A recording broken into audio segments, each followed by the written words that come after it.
TikTok မှာကိုကနေပြီးတော့ Facebook မှာလိုမျိုး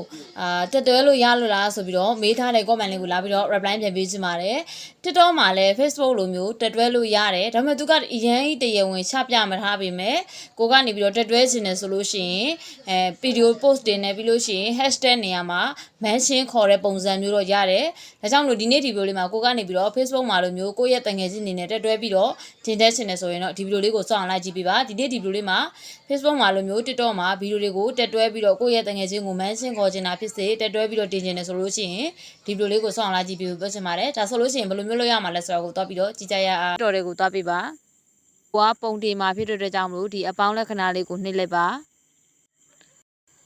အပေါင်းလက္ခဏာလေးကိုနှိပ်ပြီးဆိုလို့ရှိရင်တကယ်လို့ကို့မှာရိုက်ပြီးသားမရှိဘူးဆိုရင်တော့ဒီမှာတန်းရိုက်ပေါ့နော်15စက္ကန့်60စက္ကန့်နဲ့တန်းရိုက်လိုက်ပါရိုက်ပြီးသားပြီဆိုတကယ်လို့ရှိတယ်ဆိုလို့ရှိရင်တော့ဒီရိုက်ပြီးသားတဲ့ကိုသွားပေးရမှာဖြစ်ပါတယ်တကယ်လို့ကို့မှာရိုက်ပြီးသားရှိတယ်ဆိုရင်တော့ဒီထဲတဲ့ကိုသွားပေးပါနင်းကကျတော့ရိုက်ပြီးသားဗီဒီယိုတစ်ပုဒ်ကိုယူလာပြီးတော့ပြပြီးမှာဖြစ်ပါတယ်ဒါဆိုလို့ရှိရင်ဥပမာဒီဗီဒီယိုတစ်ပုဒ်ကိုယူလာပြီးတော့ပြပြီးမယ်ပေါ့နော်ကိုတိုင်းက TikTok ဆိုတဲ့ကလပ်ကလေးနဲ့ဆိုတဲ့ကလပ်ကလေးကိုနှိပ်လိုက်ပါနှိပ်ပြီးဆိုလို့ရှိရင်ဒီမှာဆိုလို့ရှိရင်ပေါ့နော်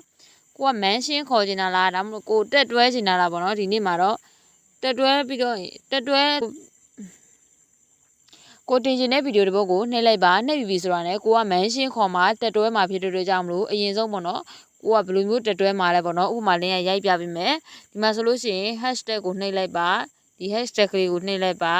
hashtag ဥပမာကိုကဘယ်လိုမျိုးကိုရဲ့ပေါ့နော်ဗီဒီယိုမှာတိကျတဲ့နီလန်ရှိရမယ်ပေါ့နော်ဥပမာဆိုရင်လင်းရဆိုလို့ရှိရင်ဒီမှာရိုက်ပြီးသားတစ်ပုဒ်ကိုဥပမာပြပေးမယ်ဒီမှာပြီးလို့ရှိရင် hashtag ပေါ့နော် hashtag ထည့်မယ်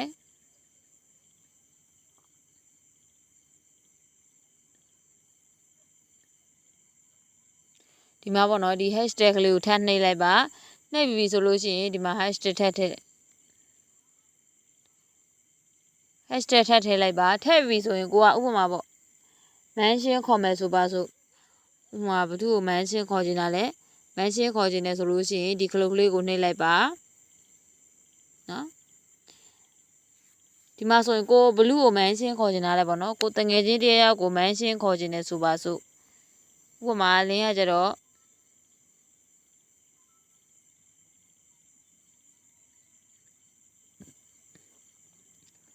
ဥပမာလင်းကဒီတယောက်ကို mention ခေါ်ခြင်းနဲ့ဆိုပါဆိုအဲ့တယောက်ကိုဥပမာလင်းက mention ခေါ်ပြမယ်ပေါ့နော်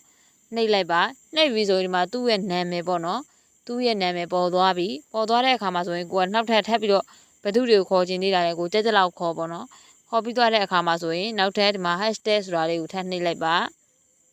နော် hashtag ကိုထပ်နှိပ်လိုက်နှိပ်ပြီးကိုကြိုက်တဲ့လောက်ခေါ်ပေါ့နော်ခေါ်ပြီးသွားပြီဆိုရင်တော့ hashtag ထည့်ပြီးသွားပြီဆိုလို့ရှိရင်ကိုကဘယ်မှာလဲ TikTok မှာပဲတင်ချင်တာလားဒါမှမဟုတ်လို့ရှိရင်တခြား FYP လိုမျိုးမှာတင်ချင်တာလားကိုကြိုက်တဲ့အရာနဲ့တင်ပေါ့နော်တင်ပြီးသွားပြီဆိုတော့ဒါကို mention ခေါ်ပြီးသွားပြီ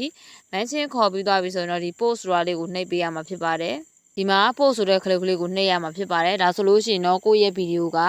ရသွားပါပြီဒါကတော့ TikTok မှာ mention ခေါ်တတ်ရှင်တဲ့သူတွေအတွက်ဒီနေ့ဒီဗီဒီယိုမှာလာပြီးတော့